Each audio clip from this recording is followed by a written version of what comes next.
75,000खौ जों बिटिसिआ होनो हागोन जोंनि बाजेटनि थाखाय बेसेबां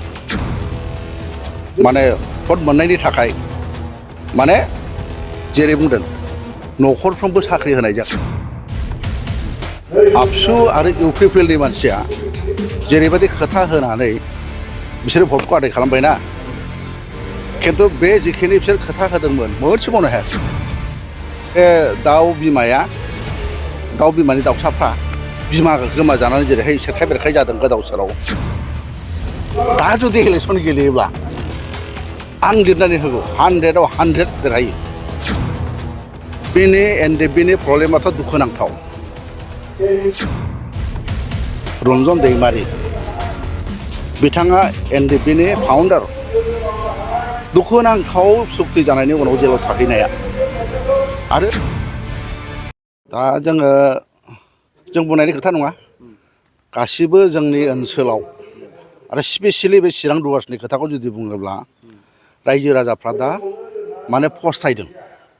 जे थांनाय समाव आबसु आरो इउपिपिएलनि मानसिया जेरैबायदि खोथा होनानै बिसोरो भटखौ आदाय खालामबायना खिन्थु बे जिखिनि बिसोर खोथा होदोंमोन मोनसे मावनो हायाखै आरो बेनो रिजाल्टआ बे गतिके पाब्लिकानो बुंदों जे गोदोनि आवगोलनि बिपिएफ सरकार हाग्रामा सरकार आरो जोंना डेपुटि चिफमोन सालायनाय जोंहा बिपिएफ सरकारासो साबसिन होननानै माने अतिरन्स खोथा होनो आरो लिडारफ्रा दैदेनगिरिफ्रा साननांगौ एबसुनिफ्राय फैबाय सहि होबाय बिथांमोनहा गभर्नमेन्टनि सिस्टेम बेफोरखौ मिथियाबौआनो जेबायदि खोथा होबाय रायजो राजाफोरनो भट मोननायनि आदार माने भट मोननायनि थाखाय माने जेरै बुंदों न'खरफ्रोमबो साख्रि होनाय जागोन बे बबे देशनि नियम आमेरिकाबो होनो हाया बिदिखौ हायोसे हाया 75,000खौ जों बिटिसिआ होनो हागोन जोंनि बाजेटनि थाखाय बेसेबां 75,000 जुदि होनांगौब्ला बेसेबां हाजार खाथि लाखसिम दङ बेसेबां लाख कोटि थांगोन थाखा बुंनो थांगोन ना बोरै होनो हानांगौ जाखो हाया बे गतिके बिदि माखासे रायजो राजाफोरनो माने नंखाय खोथा बुंनाया दा बे नंखाय खोथा बुंनायनि थाखायनो बिसोर दा भुगिनांदों आरो चिरां डुवार्सआव जि नुदों आं दा खाम्फा सार जेननायनि उनावहाय बे ओनसोलाव उन्नतिया आं नुदों 0 जादों माने बे दाउ बिमानि दाउसाफ्रा बिमा गोमाजानानै जेरैहाय सेरखाय बेरखाय जादों गोदाव सोराव थिग बिदिनो खाम्फा सार बहाय माने जेननायनि उनावहाय बे समस्थिखौ दैदेननो मानसि गैयै बादि जादों नंखायनो बहाय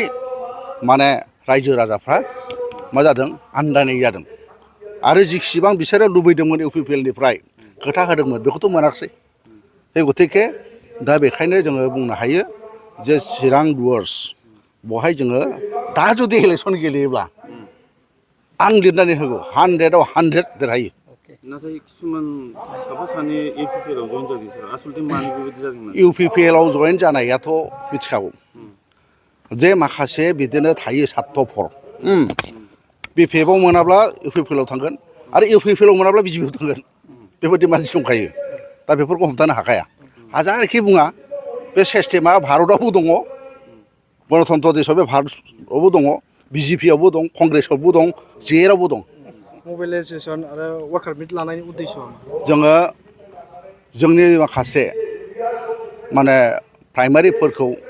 बा प्राइमारि वार्कफोरखौ लानानै जोङो जोंनि माखासे बास्तब खोथाफोरखौ जोङो बुंदों जोङो 2 बोसोर इउपिपिएल सरकारखौ जों नायबाय एसेम्ब्लियाव जों पार्टिसिपेट खालामबाय बहुद कुइसन होबाय जोङो आरो जिखिनि बिसोर खोथा होदोंमोन बिसोर मावनो हायाखिसै आरो बेबायदि थांबाय थायोब्ला जोंनि ओनसोला उन्नति जानाय नङा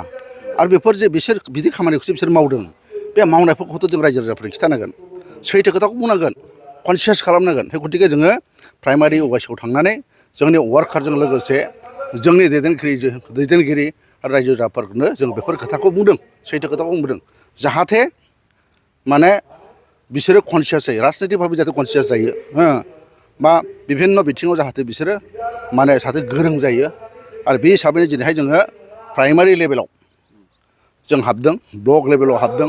जायगा हाबदों आरो बेबायदिनो मा खालामदों जोङो अर्गेनाइज खालामदों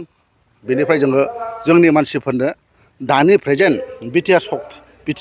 माने सरकारनि जेनाखि खामानि मावनाय बेखौ जों खिथादों सार एनडिबिफोरनि प्रब्लेमा दाबो एकर्ड जानानै एनडिबिनि प्रब्लेमाथ' दुखुनांथाव कुनु प्रिथिबियाव गैया सुक्ति जानायनि उनाव अर्थात सान्ति सुक्ति जानायनि उनाव सोरबा दैदेनगिरिया आरो जेराव थाबावनांगौ सिम्पलि भाबै जों बुंगोन जों बिएलटिनि मानसि हाग्रामानि माने हाग्रामा सारनि नेतृत्वआव काम्पा सारनि नेतृत्वआव जोङो रायजो राजाफोरखौ लानानै लागातार आन्दलन खालामदों गभर्नमेन्टजों जों सावरायनायनि उनाव मोनसे सुक्ति जादों सुक्ति जानायनि उनाव जों गासिबो जिखि केस जाया मानो जोङो बेखौ जोङो रायलायनायनि गेजेरजों